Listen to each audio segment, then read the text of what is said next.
Good morning, everyone. Our next topic is thin prism. About thin prism, you have to try a formula.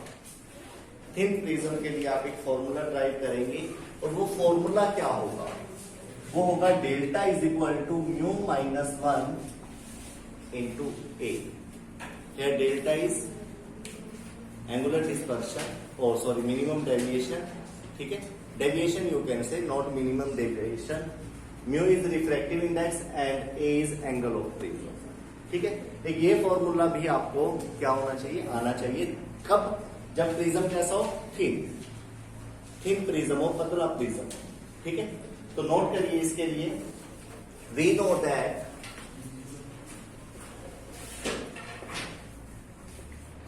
A plus delta is equal to I plus E. ठीक है, इसके अंदर Snell's law apply करिए. Snell's law, prism का वो diagram है ना आपके पास, उस डायग्राम से आप स्नेल्स लॉ अप्लाई करेंगे. क्या था वो formula? Mu is equal to sine i upon sine R1. First phase के लिए, रेयर टू डेंसर के लिए म्यू 1 से म्यू 2 में जा रही थी जब रे, यही होगा. Mu is equal to sine i upon sine R1. और सेकंड केस में क्या होगा? म्यू इज इक्वल टू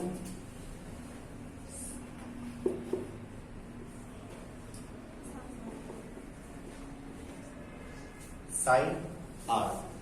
उधर भी रेयर टू डेंसर के लिए यही होगा ना, नहीं तो फिर म्यू बदल जाएगा. रेयर टू डेंसर के लिए बनाएंगे, डेंसर टू रेयर के लिए तो फिर 1 अपॉन म्यू होगा.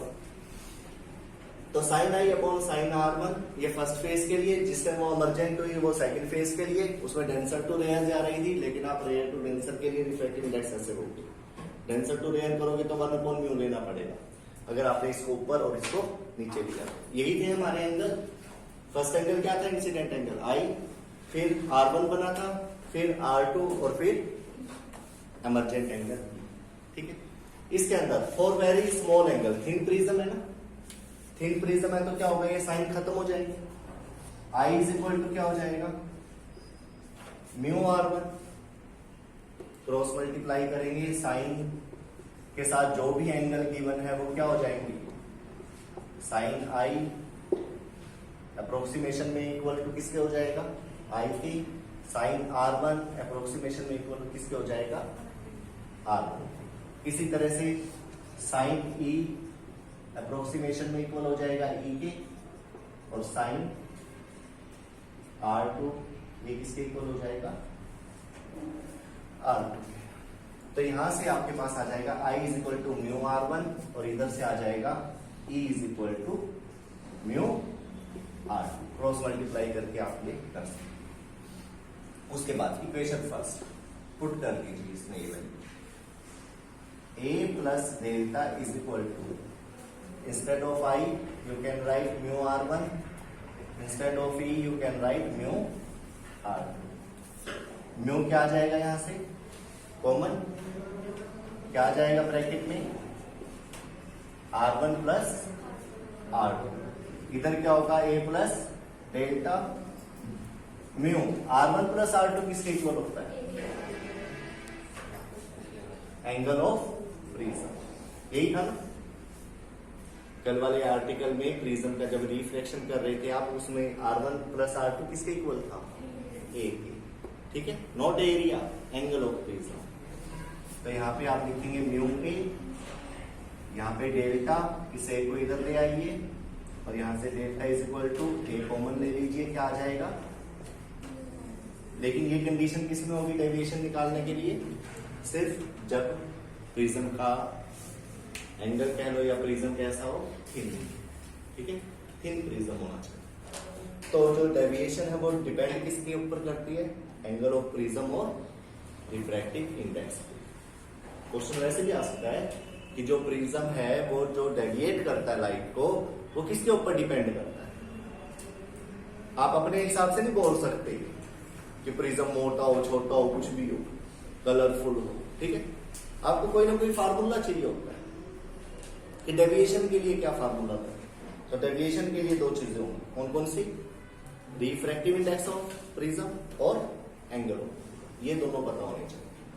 तो नोट कर लीजिए इसको। इसके बाद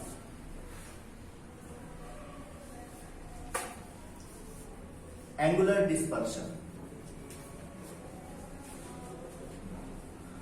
एंगुलर डिस्पर्शन छोटे छोटे आर्टिकल है ये, जो पता भी होने चाहिए, पेपर में कभी भी आ जाते हैं। उससे पहले है cause of dispersion. Dispersion of light आपने 10th में पढ़ा था, वैसे तो आपको हल्का सा बता दिया गया था ये, फिर भी एक फार्मूला आपको बता देता हूं मैं। डिस्पर्शन ऑफ लाइट के बारे में आप 10th क्लास में पढ़ चुके हो। कितने कलर्स ऑफ लाइट होते हैं वाइट में? 7। कौन कौन से? विबग्योर। सबसे ज्यादा वेवलेंथ किसकी होती है? रेड की। रेड की वेवलेंथ सबसे ज्यादा होती है ना? Wavelength of red colour is very large comparatively violet. Violet की जो वेवलेंथ होती है वो कम। वेवलेंथ किससे? लैम्डा से लिखते हैं। अब इसके अंदर जो क्वेश्चन बनता है वो है cause of dispersion. Cause of dispersion, भाई डिस्पर्शन होता ही क्यों है? डिस्पर्शन जो व्हाइट लाइट है उसके अंदर जो 7 कलर्स ऑफ लाइट थे उसमें बटा ही क्यों हो? क्योंकि डिफरेंट कलर्स और डिफरेंट वेवलेंथ की वजह से। इसकी वजह से डिफरेंट लैम्डास या फिर डिफरेंट वेवलेंथ की वजह से। Wavelength. Refractive index of prism, mu जो है प्रिज्म का, वो क्या होता है? उसके लिए फार्मूला कल आपने निकाल दिया। लेकिन अलग अलग वेवलेंथ की लाइट के लिए वो जो प्रिज्म का रिफ्रैक्टिव इंडेक्स है वो अलग अलग वैल्यू का होगा। समझिए दोबारा से क्या बोल रहा हूं मैं, कि आप एक प्रिज्म का रिफ्रैक्टिव इंडेक्स तो निकाल लेते हो, एक तरह से वो तो व्हाइट लाइट के लिए हुआ। किसके लिए हुआ? लेकिन व्हाइट लाइट के अंदर जो 7 कलर्स ऑफ लाइट थे उन सब के लिए म्यू की जो वैल्यू होगी वो क्या होगी? डिफरेंट होगी। अगर म्यू डिफरेंट होगा तो डेल्टा क्या होगा? डिफरेंट होगा। यस और नो? डेल्टा भी क्या होगा इन सब के लिए? डेविएशन। अभी तो फार्मूला करा आपने, डेल्टा इज इक्वल टू क्या पढ़ा है? अभी तो पढ़ा है कि म्यू डिफरेंट, डेल्टा डिफरेंट। अगर लैम्डा अलग होगा, लैम्डा सबका अलग है, रिफ्रैक्टिव इंडेक्स सबका अलग होगा और डेविएशन भी सबका अलग होगा।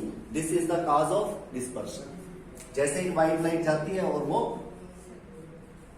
कोई कम डेविएट हो रही है, कोई ज्यादा डेविएट हो रही है, यही था ना। डायग्राम थोड़ा सा और क्लियर बना दो। एक व्हाइट लाइट आएगी, इस तरह से डेविएशन,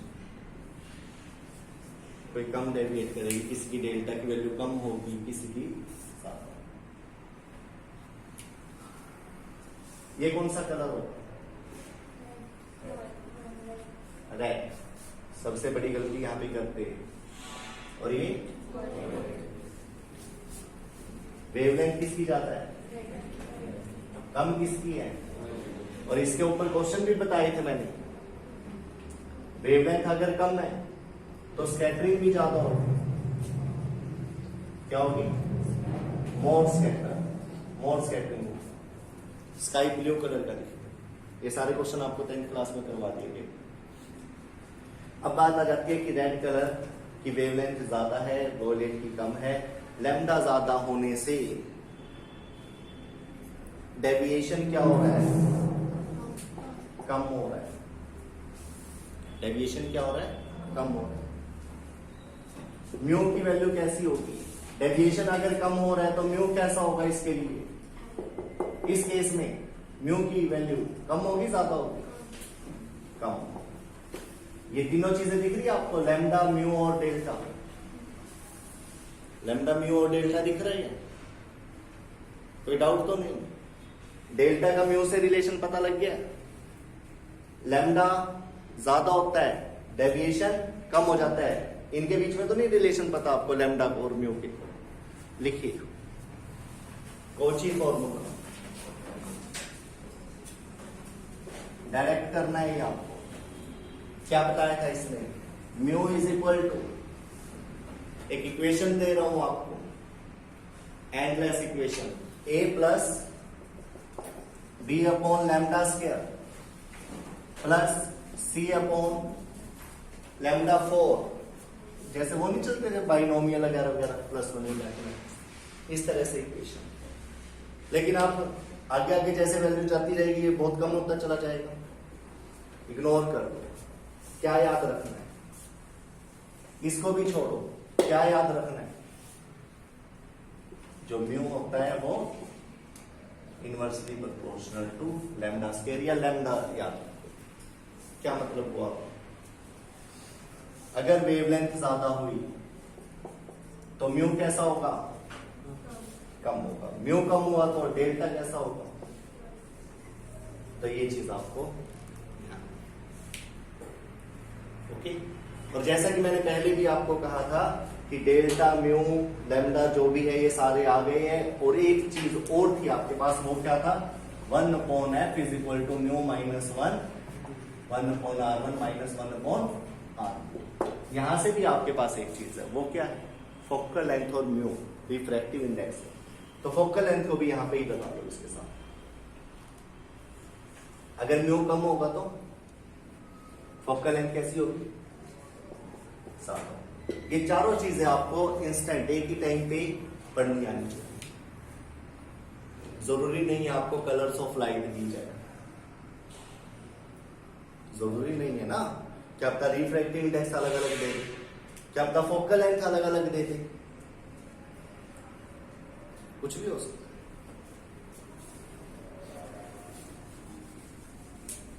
एक कन्वेक्स लेंस है, क्या बेटा? Convex lens. ये रहा कन्वेक्स लेंस। जो भी अभी तक ये चीजें पढ़ी है उस सबका कंक्लूजन यहां पर है। जो भी अभी तक पढ़ाया ना मैंने, अभी तक आपको बताया, ये है कोई कन्वेक्स लेंस। आपको भी पता है ये μ1, ये μ2 और ये μ1। रिफ्लेक्टिव इंडेक्स होगा कोई ना कोई, इसका होगा। चलो म्यू ले लिया इसका रिफ्रैक्टिव इंडेक्स, ऐसे देखते थे μ2 अपॉन μ1, ठीक है। लाइट आ रही है, ये आ गई रेड कलर की लाइट। क्या बेटा? रेड कलर की लाइट आ गई। रेड से ही बनाते हैं, है ना? कलर है जब हमारे पास, थोड़ा ध्यान रखें।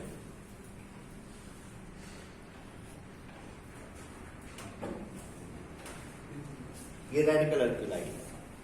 और एक वॉयलेट बना लेते हैं, वॉयलेट कलर की लाइट।